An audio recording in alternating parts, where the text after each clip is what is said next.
Hello students, welcome to our beautiful platform the Diamond Academy. तो और बताओ बेटा, कैसे हो सब लोग? आई होप सब अच्छे होंगे। आज 11th क्लास का पहला चैप्टर है और पहला ही लेक्चर है बेटा। तो चैप्टर आपको दिख ही रहा होगा कौन सा चैप्टर हम स्टार्ट कर रहे हैं। द लिविंग वर्ल्ड सबसे पहला चैप्टर तुम्हारा NCERT में यही है।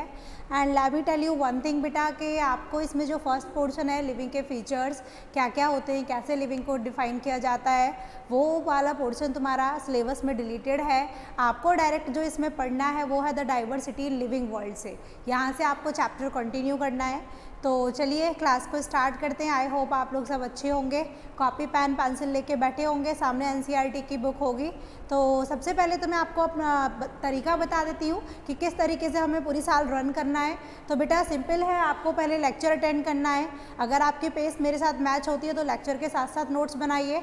अदरवाइज़ हमारे डायमंड एकेडमी के ऐप में आपको नोट्स मिल जाएंगे PDF की फॉर्म में। वहाँ से जा करके आप क्या बना सकते हो, नोट्स बना सकते हो, ठीक है, PDF को खोल करके। उसके बाद आपको जब अगले दिन मेरी क्लास होगी उससे पहले आपको रिवाइज करके आना है, और मैम भी आपको क्लास में एक बार रिवीजन कराएंगे कि प्रीवियस क्लास में हमने क्या डिस्कस किया था। यही हमारा पूरा क्या रहेगा, प्रोसीजर रहेगा फुल ईयर के लिए, ठीक है बेटा।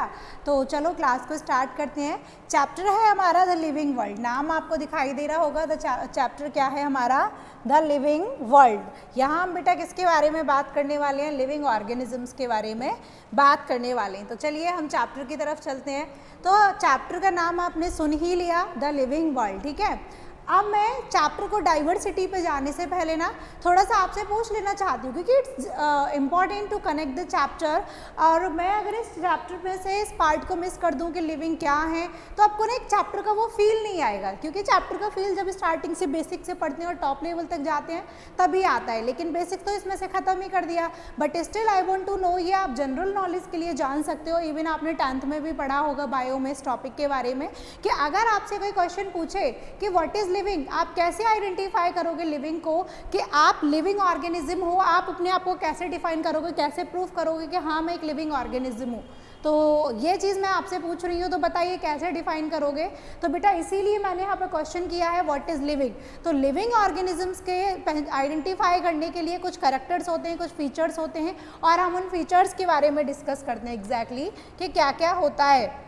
तो अगर मैं उन फीचर्स की बात करूं दैट व्हाट इज़ लिविंग, तो लिविंग के लिए बेटा कुछ स्पेशल क्या होते हैं, फीचर्स होते हैं। क्या होते हैं, कुछ स्पेशल फीचर्स की हम बात करेंगे, और वो फीचर्स क्या क्या हैं देखेंगे डिटेल में, कि लिविंग ऑर्गेनिज्म को आइडेंटिफाई करने के लिए लिविंग ऑर्गेनिज्म में कुछ स्पेशल फीचर्स होते हैं। जैसे एग्जाम्पल के लिए अगर मैं लिविंग ऑर्गेनिज्म की बात करूं, तो बताओ लिविंग ऑर्गेनिज्म में क्या क्या मिलता है। सबसे पहली चीज़ ग्रोथ। क्या बेटा, सबसे पहली चीज़ ग्रोथ। अगर मैं ग्रोथ की बात करूं तो बताओ पहले मुझे, जब तुम पैदा हुए थे तो क्या इतने बड़े थे जितने अब हो? बोलो सभी। नहीं मैम, उतने नहीं थे। पहले हम एक छोटे बच्चे थे और धीरे धीरे हमारी बॉडी में ग्रोथ हुई है, हमारी ग्रोथ हुई है। और इसका मतलब क्या है कि देखो तुम क्या हो, एक लिविंग ऑर्गेनिज्म हो। यानी पता चलता है कि लिविंग ऑर्गेनिज्म में क्या होती है, ग्रोथ। तो सबसे पहला फीचर क्या हो गया बेटा, ग्रोथ। उसके बाद अगर मैं दूसरे फीचर की बात करूँ, लेट्स चेंज द कलर। उसके बाद बेटा अगर मैं दूसरे फीचर की बात करूं तो दूसरा फीचर है reproduction. First one is growth, सबसे पहला फीचर ग्रोथ। उसके बाद सेकंड फीचर होता है इसका रिप्रोडक्शन। बताओ क्या लिविंग ऑर्गेनिज्म में रिप्रोडक्शन होता है? बताइए मुझे। कुछ बच्चे कह रहे होंगे मैम ये पार्ट तो सिलेबस से डिलीटेड है। बेटा मैम को भी पता है कि ये डिलीटेड है, लेकिन मैम क्यों करा रही हैं, कुछ तो मोटिव होगा इसको कराने का। तो उसका रीज़न है ताकि थोड़ा बेसिक बन के आए, पहले तुम्हारा बेस बन के आए, ताकि तुम्हें पढ़ने में चैप्टर इंटरेस्टिंग लगे, ठीक है। तो दूसरा फीचर क्या है बताओ, रिप्रोडक्शन। रिप्रोडक्शन होता है लिविंग ऑर्गेनिज्म अपने जैसे यंग वंस को क्या करते हैं बेटा, प्रोड्यूस करते हैं, रिप्रोड्यूस करते हैं, ठीक है। तीसरा फीचर अगर हम बात करें लिविंग ऑर्गेनिज्म का, थर्ड फीचर क्या होता है, फर्स्ट सेकंड थर्ड। अगर हम थर्ड फीचर की बात करें तो इनमें बेटा लोकोमोशन एंड मूवमेंट क्या होता है, लोकोमोशन एंड मूवमेंट। बताओ होता है नहीं होता?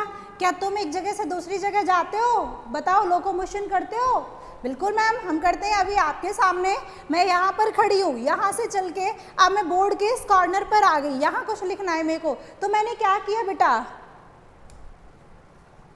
व्हाट इज हैपनिंग दिस,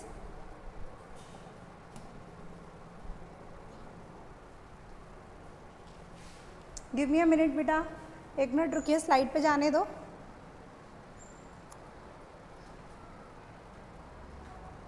चलो वापस आते हैं। तो अगर हम बात करें किसकी, लोकोमोशन एंड मूवमेंट की, तो क्या होगा, अभी मैं आपके सामने यहाँ से इधर चल के आई, मैंने क्या किया, लोकोमोशन। क्या किया, लोकोमोशन मतलब अपनी जगह को चेंज करना, एक जगह से दूसरी जगह पर जाना, दैट इज कॉल्ड लोकोमोशन। अब मैम व्हाट इज मूवमेंट, फिर मूवमेंट का क्या मतलब है। तो अगर मैं मूवमेंट की बात करूँ बेटा, तो मूवमेंट मतलब क्या है कि अगर देखो मैं आपको समझा रही हूँ, समझाते टाइम अभी मैं लिख रही हूँ, तो मेरे हाथ क्या कर रहे हैं बेटा, मूवमेंट। ठीक है, अभी मैं आपके सामने जो बोल रही हूँ वो आप सुन रहे हो, तो साथ में जो मेरे हैंड का मूवमेंट हो रहा है वो एक मूवमेंट ही तो है, हाथों का हिलना, दैट इज कॉल्ड मूवमेंट। और मतलब मेरी बॉडी के अंदर मूवमेंट हो रहा है, लोकोमोशन हो रहा है, तो मैं क्या हूँ, एक लिविंग ऑर्गेनिज्म हूँ। ये किसका फीचर है, एक लिविंग का। तो ये भी क्या बताता है कि लिविंग ऑर्गेनिजम्स के फीचर्स को। ठीक है, फोर्थ की बात करते हैं। नेक्स्ट है हमारा कॉन्शियसनेस। क्या है, कॉन्शियसनेस यानी अपने इन्वायरमेंट के लिए अवेयर होना, अपनी सराउंडिंग्स के लिए क्या होना बेटा, अवेयर होना। हमारे इन्वायरमेंट में आसपास क्या चल रहा है उन चीज़ों के लिए अवेयरनेस, अवेयर होना, और उन चीज़ों के लिए रिस्पॉन्ड करना। जैसे मान लो गर्म धूप है, ठीक है, हम क्या करते हैं, धूप से अवॉइड करने की कोशिश करते हैं। कहीं ऐसी शैडो वाली प्लेस देखते हैं तो हम क्या है, हमने अपने इन्वायरमेंट के लिए रिस्पॉन्ड किया, यानी आसपास के चीज़ों के लिए, जो सराउंडिंग में चीज़ें हो रही हैं उनके लिए रिस्पॉन्स करना, उनके लिए अवेयर होना, दैट इज कॉल्ड कॉन्शियसनेस। वो भी किसका फीचर है बेटा, लिविंग बींग्स का। नेक्स्ट हम बात करते हैं मेटाबॉलिज्म। क्या बात करते हैं, मेटाबॉलिज्म। तो अगर मैं मेटाबॉलिज्म की बात करूं, देखो हम यहाँ एनसीईआरटी में जो डिफाइनिंग और नॉन डिफाइनिंग बोला गया है हम उनको डिस्कस नहीं करेंगे क्योंकि वो सिलेबस से डिलीटेड है। मैं सिर्फ आपको एक जनरल कैरेक्टरिस्टिक्स बता रही हूँ। ये नहीं बोलूँगी कि ग्रोथ डिफाइनिंग है या अनडिफाइनिंग है, या रिप्रोडक्शन अनडिफाइनिंग है, या कॉन्शियसनेस डिफाइनिंग प्रॉपर्टी है। ऐसा हम कुछ भी डिस्कस नहीं करने वाले हैं क्योंकि सिलेबस से डिलीटेड है। मैं पहले ही बता देती हूँ बेटा, जिन बच्चों को ये डाउट हो कि मैम ने ये चीज़ एक्सप्लेन नहीं की है तो वो सिलेबस में नहीं है। ठीक है, तो नेक्स्ट क्या है, मेटाबॉलिज्म। आपकी बॉडी में, याद करो, आपकी बॉडी में कभी अपने बचपन में पढ़ा हो मेटाबॉलिज्म का मतलब क्या होता है, कोई मुझे बताएगा, 9th में पढ़ा हो, 10th में पढ़ा हो। ओके, लिसन टू मी, अगर नहीं पता है कोई बात नहीं, I will explain here to you what is the meaning of metabolism. It is the sum of all reactions occurring inside the body, यानी हमारी बॉडी के अंदर जितनी भी रिएक्शंस हो रही हैं उन सब का जो सम है दैट इज कॉल्ड बेटा मेटाबॉलिज्म। यानी हमारी बॉडी में देखो डिफरेंट डिफरेंट काइंड की प्रोसेस चल रही हैं, डिफरेंट डिफरेंट काइंड की रिएक्शंस हो रही हैं, तो उन सभी रिएक्शंस का जो सम है कि फूड गया, हमने फूड खाया, उसका टूटना, कैटाबॉलिज्म होना। ठीक है, हमारी बॉडी में कहीं कोई इंजरी हो गई तो हमारी बॉडी के उस पार्ट की रिपेयरिंग होना। ठीक है, बहुत सारी रिएक्शंस चलती हैं, उन सभी रिएक्शंस का जो सम है दैट इज कॉल्ड मेटाबॉलिज्म। दो टाइप का होता है, यानी इसको अगर हम डिवाइड करें तो एक होता है कैटाबॉलिज्म।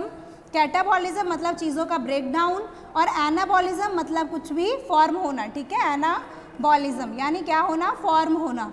तो ये दो पार्ट हो गए। 6th देखो, मेटाबॉलिज्म हो गया रिप्रोडक्शन, ग्रोथ, ये लोकोमोशन। और बताओ, कॉन्शियसनेस हो गया कंट्रोल एंड कोऑर्डिनेशन, इसी में लेके आ सकते हो। ये सभी बेटा हमारे क्या हैं, लिविंग बींग्स के फीचर्स हैं। क्या हैं, लिविंग बींग के फीचर्स हैं। तो हम इन फीचर्स के बेसिस पर, और भी फीचर्स होते हैं, ठीक है, जो हमारी बॉडी में लाइफ प्रोसेस चल रही होती है, तो इन फीचर्स के बेसिस पर हम क्या कर सकते हैं, आइडेंटिफाई कर सकते हैं लिविंग को कि आखिर लिविंग ऑर्गेनिज्म है क्या। बोलो, क्लियर है सभी को। अब हम बेटा एक्चुअल में जो हमारा सिलेबस है उसकी तरफ मूव करते हैं कि हमें पढ़ना क्या है। तो हमारा नेक्स्ट टॉपिक है डाइवर्सिटी इन लिविंग वर्ल्ड। यही हमारा सिलेबस में इंक्लूडेड है और यही हम लोगों को क्या करना है बेटा, पढ़ना है, डाइवर्सिटी इन लिविंग वर्ल्ड। तो अगर हम डाइवर्सिटी इन लिविंग वर्ल्ड की बात करें, नाम से ही समझ आ रहा होगा आप लोगों को, बताओ मतलब क्या है डाइवर्सिटी। सामने देख रहे हो, बड़ा अच्छा सा ब्यूटीफुल से डायग्राम बना रखा है, और इसमें ये यानी एक फॉरेस्ट का डायग्राम है, और इसमें डिफरेंट डिफरेंट ऑर्गेनिजम्स दिखा रखे हैं कि डियर है, क्या मंकी है, बहुत सारे ऑर्गेनिजम्स आपको दिखा रखे हैं, वाटरफॉल हो रहा है। ठीक है, तो मतलब क्या है exactly diversity in living world का। सुनना ध्यान से मेरी बात को, आई होप इस पे येलो कलर विजिबल होगा, बिल्कुल होगा। देखो सुनो ध्यान से, अब डाइवर्सिटी मतलब क्या है इस चीज़ का। सबसे पहली बात, लिविंग वर्ल्ड, यानी हमारे वर्ल्ड में जो भी लिविंग चीज़ें हैं उनके बारे में बात हो रही है। डाइवर्सिटी, डाइवर्सिटी का कोई मुझे मतलब बताएगा बेटा, विविधता। क्या होता है? विविधता यानी डिफरेंट डिफरेंट चीज़ों का पाया जाना, डिफरेंट डिफरेंट चीज़ों का पाया जाना। और हम किसकी बात कर रहे हैं? यहाँ चैप्टर क्या पढ़ रहे हैं? Living world. तो अगर डिफरेंट डिफरेंट काइंड के ऑर्गेनिज्म का पाया जाना मैं बोल दूँ कि डिफरेंट डिफरेंट काइंड के ऑर्गेनिज्म का पाया जाना, अगर मैं ये बोल दूँ तो वो हम किस टॉपिक के अंदर स्टडी करते हैं? Diversity, living world. और इसके लिए एक पर्टिकुलर टर्म आता है बायोडाइवर्सिटी। क्या आता है? बायोडाइवर्सिटी, जैव विविधता, यानी डिफरेंट डिफरेंट लिविंग ऑर्गेनिजम्स का मिलना, दैट इज कॉल्ड बायोडाइवर्सिटी। तो अभी हम देखो डिस्कस करते हैं, चलते हैं नेक्स्ट स्लाइड पर टॉपिक की तरफ। डाइवर्सिटी लिविंग ऑर्गेनिज्म की बात करूं तो बेटा सुनना मेरी बात ध्यान से। देखो यहाँ मैं आपके लिए ना एनसीईआरटी की कुछ लाइन लिख रही हूँ। देखो हम बिल्कुल एनसीईआरटी को फॉलो करेंगे और आपके ना हर एक क्वेश्चन होगा, पेपर से हो, ठीक है, एनसीईआरटी का हो, कुछ भी हो, आपको हर एक क्वेश्चन आएगा, ये मेरी गारंटी है। अगर आप मेरे ऊपर ट्रस्ट करके चलते हो तो आई अश्योर यू कि आप कोई भी क्वेश्चन आपके सामने आ जाएगा इस चैप्टर से, आप उसको सॉल्व कर सकते हो। मैं आपको बिल्कुल बेसिक से टॉप लेवल तक लेके जाऊँगी, बट कंडीशन है कि आपको लास्ट तक मेरे साथ कनेक्ट रहना होगा, ठीक है। तो स्टार्ट करते हैं डाइवर्सिटी इन लिविंग वर्ल्ड को। तो यहाँ मैं एनसीईआरटी की कुछ लाइन लिख रही हूँ और सुनना मेरी बात को ध्यान से। अगर मैं डाइवर्सिटी इन लिविंग वर्ल्ड की बात करूँ तो as we look around us, जैसे बेटा अगर हम अपने आसपास देखते हैं, as we look around us we see different kind of organism या different type of organism, we see different type of organism. हम क्या देखते हैं बेटा अपने आसपास? बहुत सारे ऑर्गेनिज्म को देख सकते हैं, चाहे वो ऑर्गेनिज्म कैसे हो, स्मॉल हो या लार्ज हो, ठीक है, डिफरेंट डिफरेंट टाइप के ऑर्गेनिज्म को देखते हो। तुम देखो अपने आसपास ही, अगर तुम मान लो अपने घर में के बाहर गली में घूमने निकल जाते हो, यानी घर से बाहर, तो अब वहाँ डिफरेंट डिफरेंट टाइप के ऑर्गेनिज्म, कैट, डॉग, डिफरेंट यानी क्या क्या देखोगे, आंट, डिफरेंट काइंड के बर्ड्स, ह्यूमन्स जा रहे हैं, तो आप अपने आसपास इतनी सारी चीज़ें देख लेते हो, ठीक है, बहुत सारे ऑर्गेनिजम्स को देख लेते हो। तो हम अपने आसपास बहुत सारे एनिमल्स को, बहुत सारे ऑर्गेनिजम्स को देखते हैं, चाहे वो स्मॉल हो या फिर वो बेटा लार्ज हो, ठीक है। तो अब मैं यहाँ पर एक टर्म लिखती हूँ कि अगर हम अपने आसपास देखें तो हम बहुत सारे ऑर्गेनिजम्स को देखते हैं। अच्छा, जैसे मैं आपको बोल दूँ एग्जाम्पल के लिए कि अगर आपको मैं किसी फॉरेस्ट में छोड़ दूँ, आप अगर किसी जंगल में जाएंगे, हम अपने आसपास तो फिर भी लिमिटेड स्पीसीज़ को ही देख पाते हैं, लेकिन अगर आपको मैं जैसे पीछे डायग्राम बना रखा था, देखो, अगर किसी फॉरेस्ट में छोड़ दूँ तो आपको वहाँ बहुत सारी स्पीसीज़ देखने को मिलेंगी। बताओ, मिलेंगी? एलिफेंट है, ठीक है, हिप दिखा रखा है, मंकी है, डियर है, कंगारू है, यहाँ पर क्या क्या बहुत सारे ऑर्गेनिज्म, रैट वगैरह, गॉट वगैरह, बहुत सारे देखो बर्ड्स दिखा रखी हैं, बहुत सारे ऑर्गेनिजम्स आपको देखने को मिलेंगे किसी भी एक फॉरेस्ट में। तो अगर एनसीईआरटी ने क्या लिखा है कि इनसाइड, अगर हम किसी फॉरेस्ट में जाएं, as we go in forest, अगर हम किसी फॉरेस्ट में जाएं तो वी फाउंड, हमें क्या मिलती हैं? वी फाइंड या वी फाउंड, वी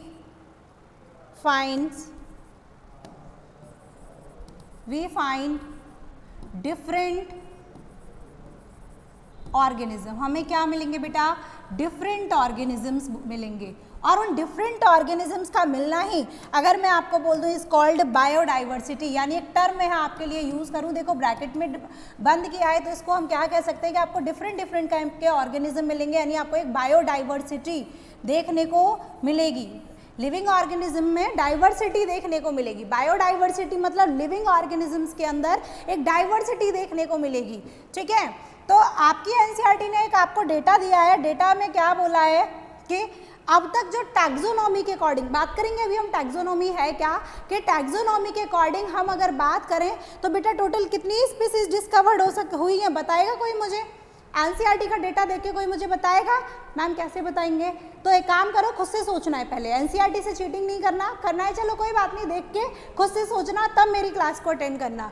तो अगर मैं आपको बोलूँ टोटल कितना डेटा दिया हुआ है, तो हम देखते हैं कि डिफरेंट फाइन ऑर्गेनिज्म को डिस्कवर करते हैं, या हम कह सकते हैं we will discover different organism, we discovered different organism, हम बहुत सारे ऑर्गेनिज्म को डिस्कवर करते हैं। हम वहाँ जाएंगे तो हमें नए नए organism, we discover different organism, और उसमें से कुछ नए भी होंगे बेटा, कुछ न्यू भी होंगे, ठीक है, जो हमें पता ही नहीं होगा जिनके बारे में। तो अभी तक टैक्सोनॉमी के अकॉर्डिंग देखो, मैं एक लाइन लिख रही हूँ, सुनना मेरी बात को ध्यान से। 1.7 to 1.8 million species has discovered according to taxonomy. NCERT ने क्या बोला है कि टैक्सोनॉमी की बात करेंगे, है क्या एग्जैक्टली तो हमारी अर्थ पर कितनी बेटा टोटल 1.7 से 1.8 मिलियन स्पीसीज बेटा क्या हो चुकी हैं, डिस्कवर हो चुकी हैं। अब सुनो मेरी बात ध्यान से, अगर मैं यहाँ एक और स्टेटमेंट लिखूं, सुनना ध्यान से,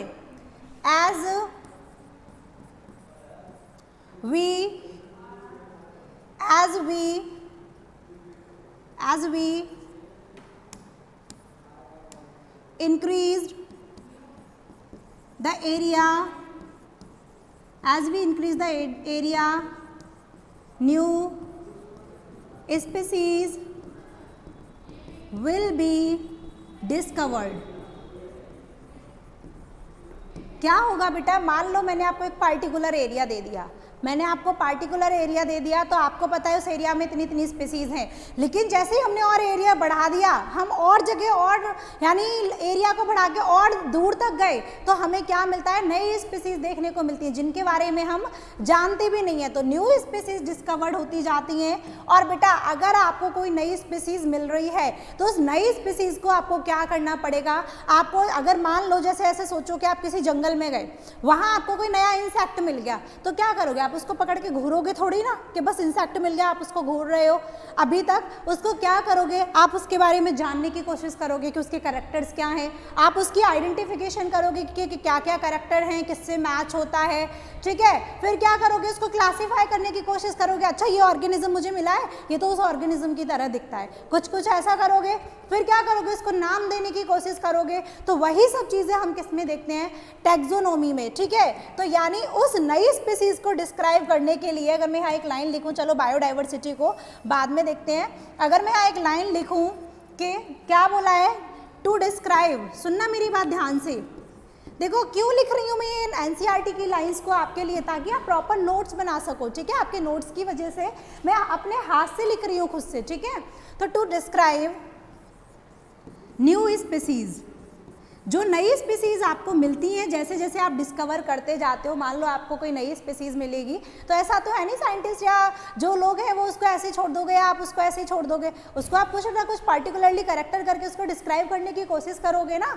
तो कैसे करते हैं describe, to describe new species we need some science, हमें एक साइंस की ज़रूरत पड़ती है, वी नीड सम साइंस, एक साइंस की ज़रूरत पड़ती है, या फिर हम कह सकते हैं कि to describe species we need a science. और वो साइंस क्या है बेटा, वो है टैक्सोनॉमी एंड सिस्टमैटिक्स। क्या है बेटा, taxonomy and systematics,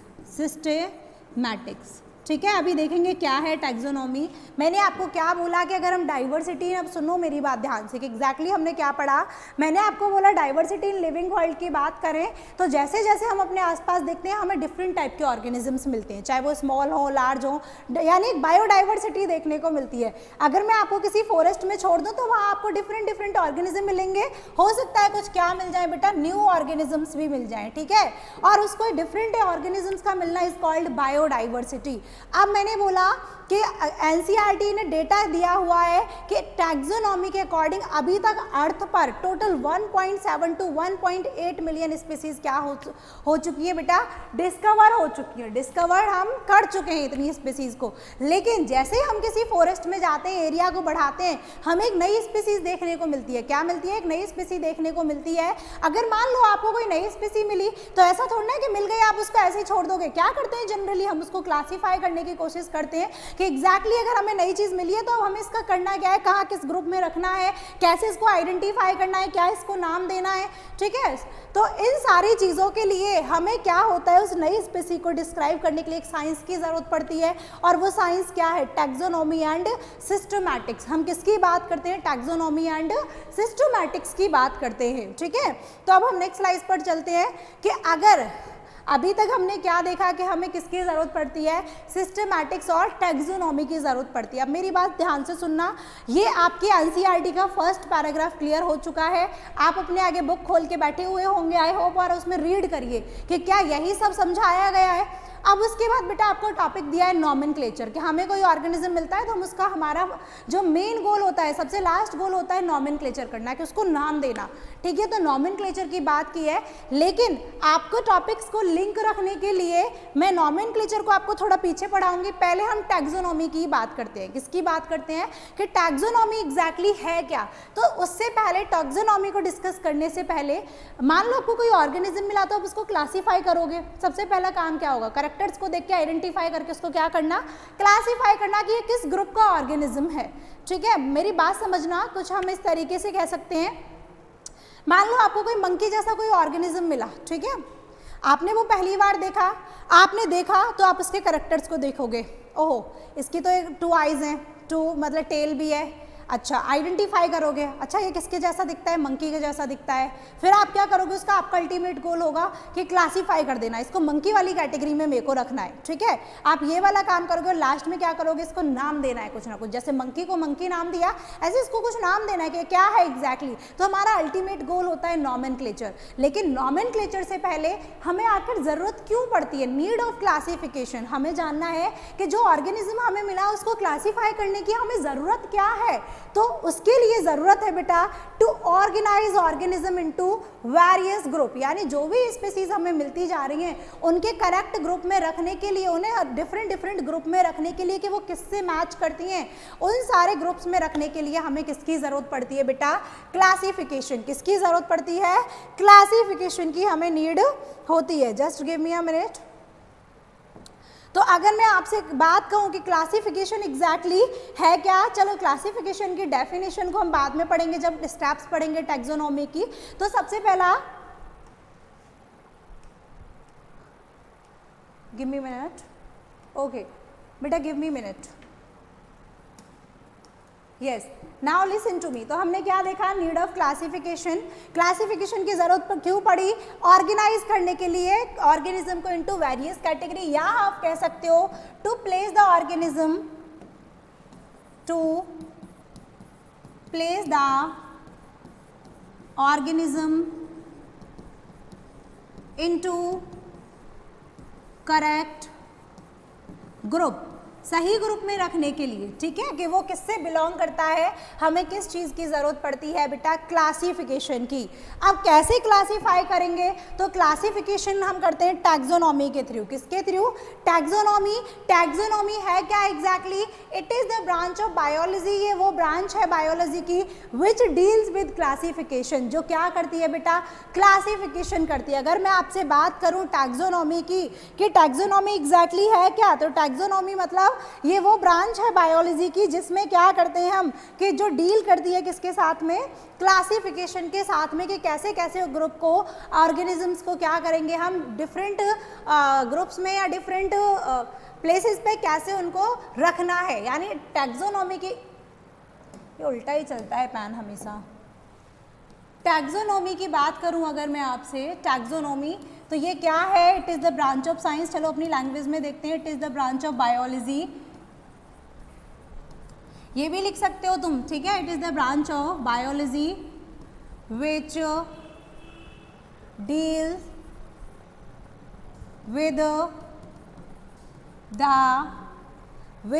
with the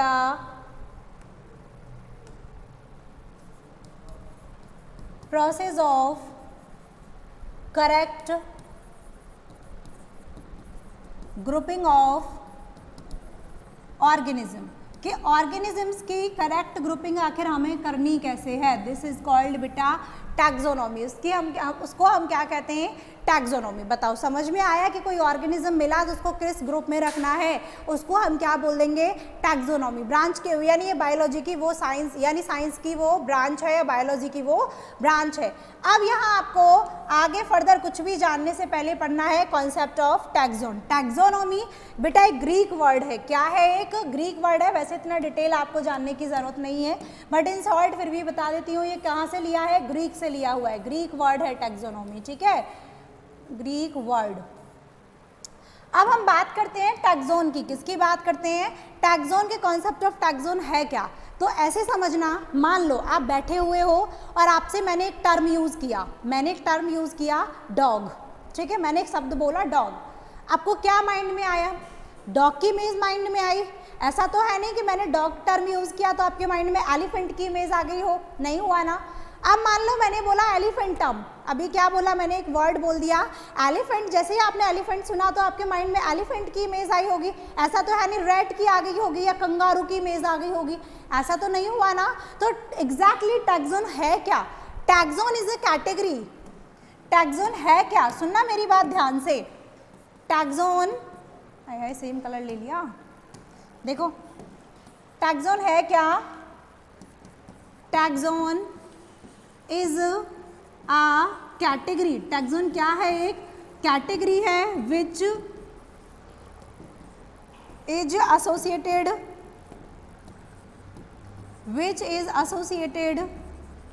ये मत देखना कि मैम लैंग्वेज में क्या लिख रही है, ये सिर्फ समझाने के लिए लिखा है मैंने अपनी लैंग्वेज में। Which is associated with some features, यानी क्या बोला है मैंने कि एक टर्म यानी कैटेगरी है जिससे कुछ फीचर्स एसोसिएटेड होते हैं। जिससे क्या होते हैं बेटा, कुछ फीचर्स एसोसिएटेड होते हैं। जैसे अभी मैंने आपको बोला था कि मैंने टर्म बोला डॉग, तो आपके माइंड में क्या आई, डॉग की इमेज, ना कि किसकी इमेज आई, ना कि एलिफेंट की। एलिफेंट बोला तो कोई रैट की इमेज नहीं आई आपके माइंड में। तो यानी आप जिसका नाम ले रहे हैं उसी से रिलेटेड कुछ फीचर्स आपके माइंड में आ रहे हैं, वो क्या है बेटा, टैक्सोन। क्या है, टैक्सोन। जैसे और एग्जांपल लो, मैंने आपसे बोल दिया गेहूं, तो आपके माइंड में व्हीट की इमेज आएगी। ऐसा तो है नहीं मक्का की या बाजरा की या ज्वार की इमेज आ जाएगी, ऐसा तो नहीं है ना। तो सिमिलरली यानी टैक्सोन एक वो कैटेगरी है जिससे कुछ ना कुछ फीचर्स क्या रहते हैं बेटा, एसोसिएटेड रहते हैं। जैसे और मैं लिखूं, अब सुनना मेरी बात ध्यान से, मैंने यहाँ पर एक टर्म लिखा डॉग, चलो ये हटाते हैं तो एक्सप्लेन करने के लिए था।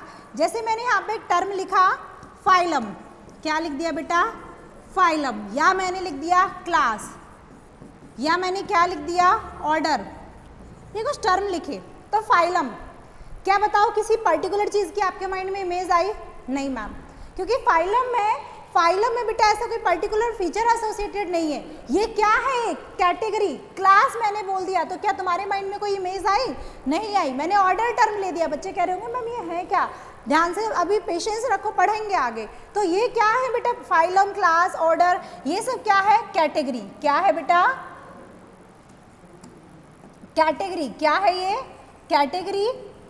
जैसे मैंने अभी, अब सुनो ध्यान से, फिर मैंने एक टर्म बोला डॉग, एलिफेंट, ठीक है, या मैंने कह दिया मैमल्स, क्या बोल दिया, मैमल्स। तो अगर आपने थोड़ा बहुत मैमल्स को जानते हो या पढ़ा हो तो आपने क्या सोचा मैमल्स के बारे में, मतलब कुछ फीचर्स हो गए। मैमल्स क्या होते हैं, जिनकी बॉडी पे हेयर आते हैं, जिनके एक्सटर्नल ईयर्स दिखते हैं हमें, ठीक है, प्रॉपर डाइजेस्टिव सिस्टम होता है, बहुत सारे फीचर्स आपके माइंड में आए, आईज होती हैं आपके माइंड में, बहुत सारे फीचर्स आए। यानी उसको जिसका नाम लेने पर आपके माइंड में कुछ फीचर्स स्ट्राइक हो, उसको बेटा हम क्या बोलते हैं, टैक्सोन। क्या बोलते हैं, टैक्सोन। और टैक्सोन एक कैटेगरी है।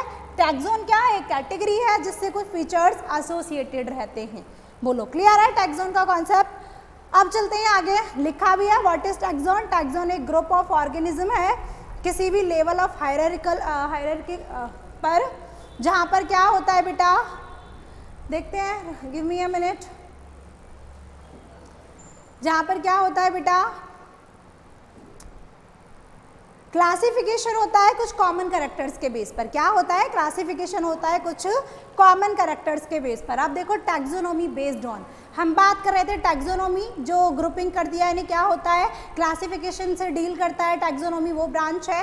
अब टैक्सोनॉमी बेस्ड किस पर है, लिखा है एनसीईआरटी ने क्लियरली। तो अगर हम बेस्ड ऑन की बात करें तो यहाँ पर बेटा वैसे आपको इतना एक्स्ट्रा पढ़ने की नीड नहीं है, फिर भी मैं बता देती हूँ, थोड़ा एक्स्ट्रा जान लोगे तो कोई प्रॉब्लम भी नहीं है। दो टाइप की टैक्सोनॉमी की बात करते हैं, old taxonomy, type in the sense कि पुराने टाइम पे टैक्सोनॉमी में हम क्या पढ़ते थे, किस टाइप पे बेस्ड थी taxonomy, old taxonomy and taxonomy, yes, modern taxonomy, modern taxonomy की बात करते हैं। तो जो ओल्ड टैक्सोनॉमी में जब हम क्लासीफाई करते थे तो वहाँ पर बेटा सिर्फ ऑब्जर्व करते थे किसको, मॉर्फोलॉजिकल कैरेक्टर्स को, किसको बेटा, मॉर्फोलॉजिकल कैरेक्टर्स को। यानी जब भी हम क्लासिफिकेशन करते थे तो किस बेस पर, सिर्फ मॉर्फोलॉजिकल कैरेक्टर्स के बेस पर हम उसको क्लासिफाई करते थे, यानी उसके एक्सटर्नल, मॉर्फोलॉजिकल मतलब एक्सटर्नल फीचर्स को देख करके टैक्सोनॉमी की बात करते थे हम, यानी ऑर्गेनिज्म को क्लासिफाई करने की कोशिश करते थे। लेकिन अगर मैं बात करूं किसकी बेटा, मॉडर्न टैक्सोनॉमी की, किसकी बात करूं, मॉडर्न टैक्सोनॉमी की, तो अब हम बहुत सारे फीचर्स को ऑब्जर्व करके तब क्लासिफाई करने की कोशिश करते हैं। जैसे देखना, पहले हम बात करते हैं एक्सटर्नल स्ट्रक्चर, किसकी बात करते हैं, एक्सटर्नल स्ट्रक्चर, और अभी उसको हमने देखा मतलब मॉर्फोलॉजिकल, मतलब बेटा मॉर्फोलॉजिकल, यानी बाहर के फीचर्स को देख के, कान है, आँख है, नाक है, ये सारी चीज़ें फीचर्स को देख के। अब हम और क्या ऑब्जर्व करते हैं, इंटरनल फीचर्स को भी देख करके, इंटरनल स्ट्रक्चर को भी देख करके, ठीक है। मतलब क्या हो गया, इंटरनल मतलब एनाटॉमिकल, बोलो क्लियर है। और क्या देखते हैं बेटा, और हम इसमें किसकी बात करते हैं, इकोलॉजिकल की बात करते हैं, यानी किस कॉन्सेप्ट की बात करते हैं, इकोलॉजिकल बेस्ड पर करते हैं।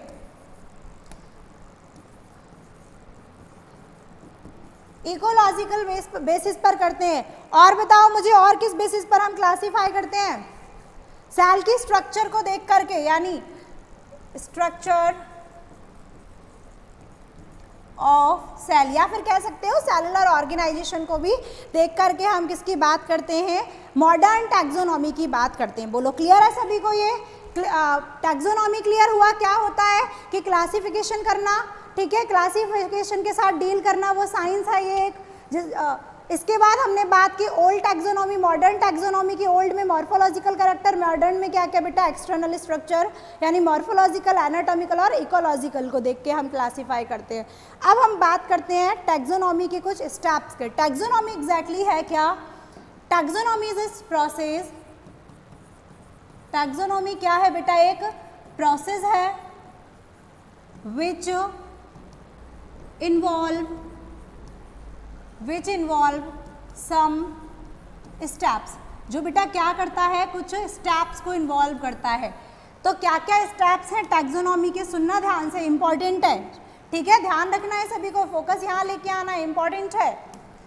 तो यहाँ हम बेटा बात करते हैं, देखो क्या है, 4 स्टेप्स हैं टोटल। सबसे पहला है कैरेक्टराइजेशन। मैंने अभी बोला टैक्सोनॉमी किसी भी ऑर्गेनिज्म को देख करके उसका इन दी एंड नॉमेनक्लेचर करना। नॉमेनक्लेचर करने के लिए हमें क्या क्या करना पड़ेगा, तो सबसे पहले उस ऑर्गेनिज्म का कैरेक्टराइजेशन, कि उसमें क्या क्या कैरेक्टर्स प्रेजेंट हैं, उन चीज़ों को देखना। उसके बाद नेक्स्ट स्टेप होता है बेटा सेकंड स्टेप। और देखो ये जो प्रोसेस स्टेप्स है ना, ये सीक्वेंस में याद रखना है, ऐसा नहीं है कि ऊपर नीचे कर दिया, ऊपर नीचे कर दिया मतलब गड़बड़ कर दोगे तुम लोग। फर्स्ट स्टेप कैरेक्टराइजेशन, सेकंड है बेटा आइडेंटिफिकेशन। क्या है, आइडेंटिफिकेशन। थर्ड प्रोसेस है, देखो कैरेक्टर्स देख लिए, उसको आइडेंटिफाई कर लिया, अच्छा इसमें ये कैरेक्टर्स हैं, आइडेंटिफाई कर लिया, अच्छा उसकी तरह दिखता है, मतलब क्या है, मंकी मिला, मैंने बोला मंकी जैसा कोई ऑर्गेनिज्म मिला आपको, आपने इसके कैरेक्टर्स देखे, कैसे पता चला मंकी जैसा है, आपने इसके कैरेक्टर्स देखे, टेल है, 2 आइज हैं, ठीक है, 4 लेग पर चल रहा है, यानी 4 लिम्ब हैंड लिम्ब है, ये चीज़ आपने कैरेक्टर्स देख लिए, आइडेंटिफाई कर लिया, मंकी जैसा दिख रहा है कुछ कुछ। अब क्या करना है, क्लासिफिकेशन, ठीक है, क्या करना है, क्लासिफिकेशन, कि अब हमें इसे मंकी के ग्रुप में रखना है, लेकिन कैसे रखेंगे, वो चीज़। तो उसके बाद आपने क्लासिफिकेशन कर दिया, मंकी वाले ग्रुप में रख दिया। अब उसके बाद फोर्थ स्टेप है नॉमेनक्लेचर। फाइनली अब उसको सब लोग जानेंगे। कैसे पहचानेंगे उसको? कोई नाम तो देना है। तुम पैदा हुए थे, तुम कैसे पहचाने जाते हो? कैसे पहचाने जाते हो? फैन गिर गया था बेटा, तो बताओ तुम्हारा, क्योंकि एक पार्टिकुलर नाम है उसी पर तो पहचानते हैं तुम्हें लोग। तो उसको क्या करना है? नॉमेनक्लेचर। क्या करना है? नॉमेनक्लेचर। तो ये क्या है बेटा? 4 स्टेप्स हो गए टैक्सोनॉमी के। तो आज की क्लास को हम यहीं तक रखते हैं। उसके बाद नेक्स्ट है आपका सिस्टमैटिक्स। सिस्टमैटिक्स को बेटा हम कल की क्लास में डिस्कस करेंगे। तो आई होप आप लोगों को सब समझ आया होगा। देख लो एक बार, यहाँ पे देखो बायोडाइवर्सिटी क्या है। अच्छा, बायोडाइवर्सिटी की डेफिनेशन रह गई थी अभी, यहाँ से लिखना बायोडाइवर्सिटी की डेफिनेशन। ऑर्गेनिज्म कितने टाइप के प्रेजेंट हैं उसको हम क्या कहते हैं बेटा? बायोडाइवर्सिटी। फिर उसके बाद एक बार ये स्लाइड भी देख लो, बोला है एनसीईआरटी ने कितनी स्पीसीज डिस्क्राइब की गई हैं, 1.7 to 1.8 मिलियन। ठीक है, देखो कितना अच्छा डायग्राम दिख रहा है। किसी ने आइस एज मूवी देखी है? देखिए आइस एज, कुछ ऐसा नहीं लग रहा, बट यहाँ पर एक्स्ट्रा एनिमल्स हैं, है ना, प्लांट वगैरह। वैसे आइस एज जैसा कुछ फील आ रहा है? मैम देखी नहीं है, अब तो बच्चे पक्का देखेंगे, जाके पढ़ लेना, पहले काम कर लेना। गर्मियों की छुट्टी चल रही है, मूवी पर ही आ जाओ कहीं। टैक्सोनॉमी है क्या? टैक्सोनॉमी स्टडी है आइडेंटिफिकेशन, क्लासिफिकेशन, नॉमेनक्लेचर की देखो वही स्टेप्स लिखे हुए हैं। यानी देखो इसने क्या किया है, कोई ऑर्गेनिज्म मिल रहा है तो उसको कैप्चर कर लिया कैमरे में, अब उसको कैसे आइडेंटिफाई करना है, क्या क्या कैरेक्टर्स है, वो सारी चीज़ें ऑब्जर्व की जाएंगी। और देखो बेटा, चलो आज यहीं तक रखते हैं, टैक्सोनॉमी के स्टेप्स तक ही। तो आई होप आज की क्लास के सारे कॉन्सेप्ट सभी बच्चों को क्लियर होंगे। So thank you class, thank you बच्चों। बच्चों लिखते हैं, ठीक है, क्लास नहीं। आप हमसे पढ़ने आए, thank you so much and keep studying.